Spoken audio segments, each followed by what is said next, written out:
مساء الخير عليكم، ازيكم حبايبي؟ عاملين ايه؟ يا رب تكونوا بخير. ريفيو جديد ومكان جديد، حبيت اشارككم تجربتي في المكان الجديد اللي احنا رحناه ده، وده اسمه نيل اكوا بارك. ده موجود في البدرشين. الناس اللي ساكنة في حلوان قريب منها جدا، اللي ساكنين في المنيب والجيزة عارفين الطريق كويس. المكان زي ما انتم ما شايفين كده بعض الصور، بيوحي ان هو زي نادي كده. تعالوا نشوف الطريق. احنا هننزل محطة مترو رمسيس، بننزل محطة المنيب، بناخد اتجاه المنيب يعني، وبننزل محطة المنيب، ننزل السلم ده تطلعي عند التمثال اللي انتوا شفتوه ده، وبعد كده دي الدخلة. يعني سواء انت جاية من رمسيس، جاية من التحرير، بتخشي اتجاه المنيب وبتنزلي محطة المنيب، بتطلعي عند التمثال ده، حد يكتب لنا اسمه ايه، وبتاخدي ميكروباص للبدرشين، بتنزلي مدخل البدرشين. آه عند الضرايب بتلاقيها هي الناحية التانية على طول. بس كده، دي الدخلة بقى بتاعتنا، وهنبتدي الفيديو بتاعنا من اول هنا. زي ما انتم ما شايفين كده، هي نضيفة قد ايه، مكان واسع وكبير.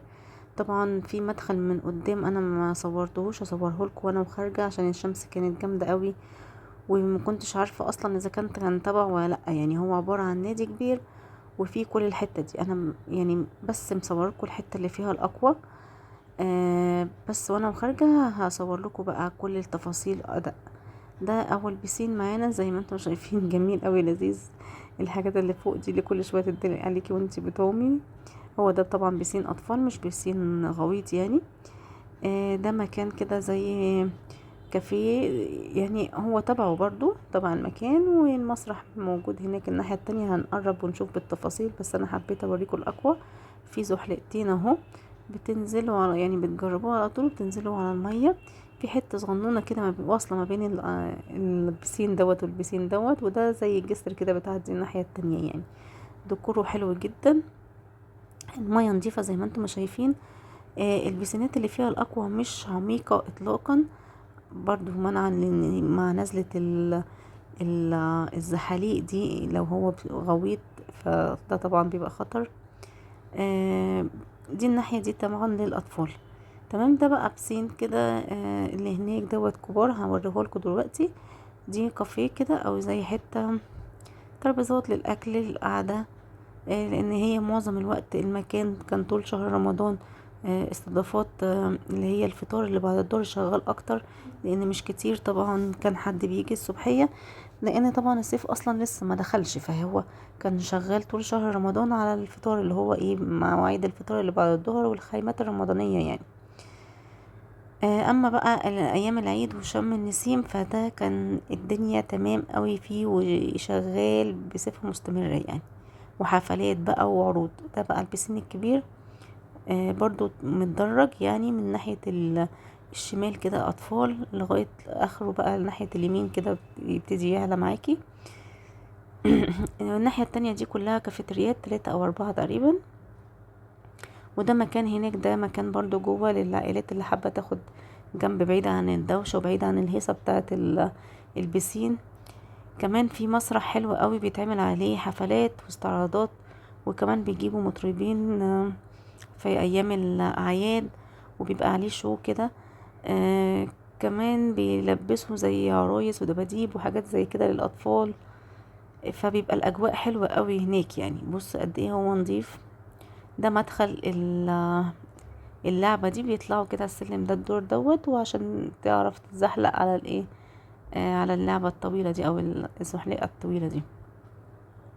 زي ما بقول لكم المكان مش بعيد بالنسبة لسكان المنيب وسكان حلوان والحتت دي، قريبة من الجيزة جدا.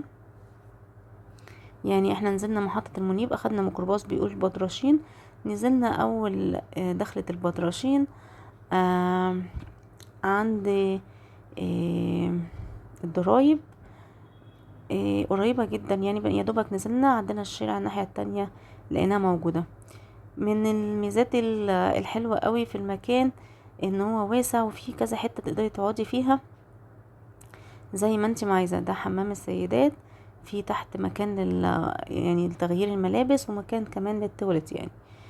تمام كده. هنا بقى اقوى تانية جميلة قوي قوي، عجبتني خالص للاطفال، والاولاد اتبسطوا فيها قوي بما فيها الجردل اللي بيتملي وبيتقلب دوت. فكانت ممتعة بالنسبة لهم قوي يعني. وده مكان تاني علشان خاطر الناس تقعد فيه برضو. ففيها اماكن كتيرة وكراسي كتيرة قوي اللي تقدري يعني تقضي فيها يومك زي ما انتي حابة، من هنا او هنا. دي اقوى بقى بتاعت الكبار، عالية جدا جدا، ما تتخيلوش قد ايه. حبيت اصورها لكم انا بقى من فوق. دي نفس الناحية اللي احنا كنا فيها، بس انا طلعت فوق كده الدور الثالث او الرابع تقريبا، علشان اجيب لكم المساحة كلها بتاعت المنطقة وتشوفوها اوضح يعني. قد ايه المية كانت نظيفة، واحنا وداخلين كانوا لسه بيملوا البسين، كله كان لسه شغال. بصوا النظافة قد ايه.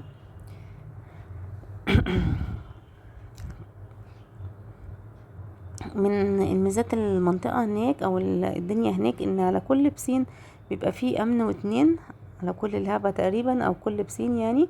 بصوا دي بقى اللعب الكبيرة، كل اللعب شغالة طول النهار يعني، معاكي لغاية الساعة 5، بيبتدوا 9 ومعاكي لغاية الساعة 5. بصوا جميلة جدا جدا. بس طبعا لما يعني محدش فينا جربها لان هي شكلها مخيفة يعني. بس الاولاد جربت الاكوا بارك للاطفال، عجبتهم جدا، شكلها خطير. بس الكبيرة دي ما حدش فينا قدر يعملها يعني. بصي صورت لكم ولد كان نازل بيلعب فيها. آم، هي ممتعة للناس اللي بيحب المغامرات يعني. بس كده.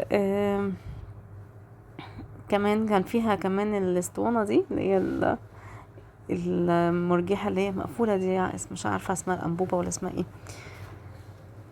برضو كانت حلوة جدا. بص شكل الجلدة اللي بتميله من فوق ده، جميلة جميلة بجد، حاجة يعني حلوة جدا.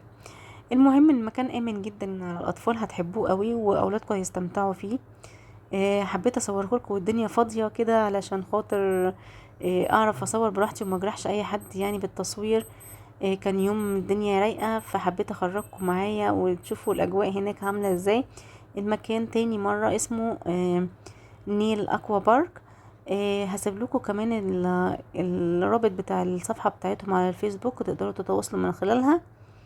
عاملين عروض حلوة قوي في عيد الفطر، 3 4 ايام بتوع العيد، وفي مطربين وفي شو وفي مسابقات كمان. ده وجبة الفطار يعني، احنا دخلنا بوجبة الفطار، كان عبارة عن فطيرة ومثلث جبنة نستو، علبة مربى، وحبة جبنة المفروض ان هي جبنة مش، بصراحة ما عجبتنيش قوي الجبنة المش.